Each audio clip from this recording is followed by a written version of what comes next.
গুৱাহাটী বিশ্ববিদ্যালয়ত জনপ্ৰিয় কণ্ঠশিল্পী জুবিন গাৰ্গ শীঘ্ৰে মুক্তি লাভ কৰিবলগীয়া চলচ্চিত্ৰ চিকাৰৰ প্ৰচাৰৰ বাবে উপস্থিত কণ্ঠশিল্পীগৰাকী। গোপীনাথ বৰদলৈ ২ নং দুমহলীয়া ছাত্ৰাবাসত চলচ্চিত্ৰখনৰ প্ৰচাৰ কণ্ঠশিল্পীগৰাকীৰ। ছাত্ৰ ছাত্ৰীসকলৰ মাজত চলচ্চিত্ৰখনৰ পোষ্টাৰ মুকলি জুবিনৰ।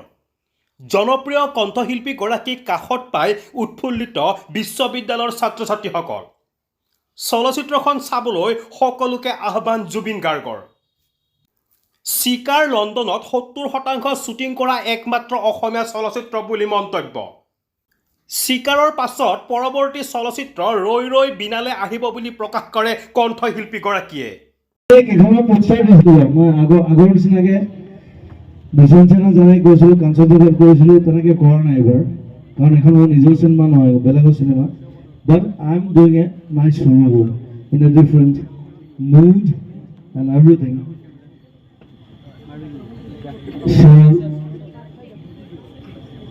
কালে আমাৰ আজি নে কালি? আজি ৮ তাৰিখ। মই ৮ তাৰিখে মিছন চেনা ৰিলিজ কৰিছিলোঁ, কিন্তু দেই ৭ তাৰিখে প্ৰিমিয়াৰ আছিলে।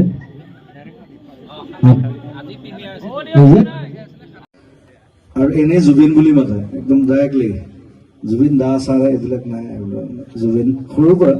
চ' মোৰ বন্ধুৰ পুত্ৰ, মোৰে পুত্ৰ, চ' ভাল কাম কৰি আছে, চ' আপোনালোকে আশীৰ্বাদ কৰিব। জুবিন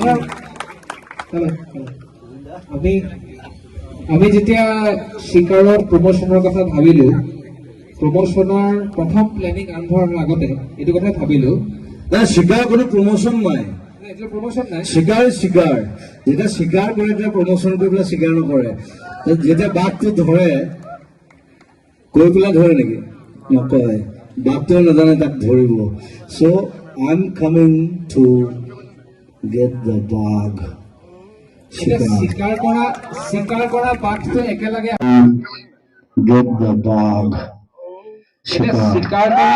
চিকাৰ কৰা বাঘটো একেলগে আপোনালোকক চাবলৈ যেতিয়া নিমন্ত্ৰণ দিয়াৰ কথা আহিলে, আমি ভাবিলো যে প্ৰথম ক'ৰ পৰা আৰম্ভ হ'ব লাগে। জুবিন গাৰ্গৰ জীৱনৰ প্ৰথম ডাঙৰ টাৰ্ণিং পইণ্টটো কোনে দিছিলে আপোনালোকে কওক? গুৱাহাটী ইউনিভাৰ্চিটি। সৰুকে ক'লে নহ'ব, কোনে দিছিলে? চিকাৰৰ প্ৰথম পোষ্টাৰখন আমি ক'ত লগাম?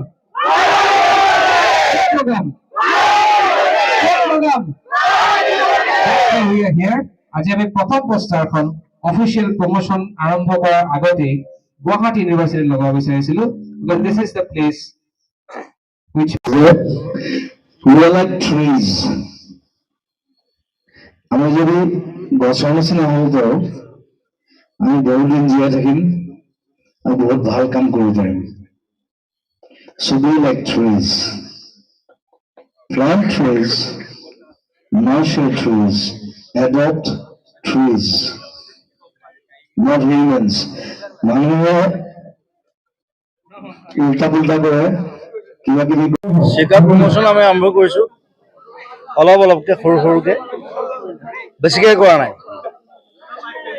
আৰু এখন প্ৰথম চিনেমা অসমৰ, যিখন 70% লণ্ডনত শ্বুট হৈছে, মানুহে চাই ভাল পাব।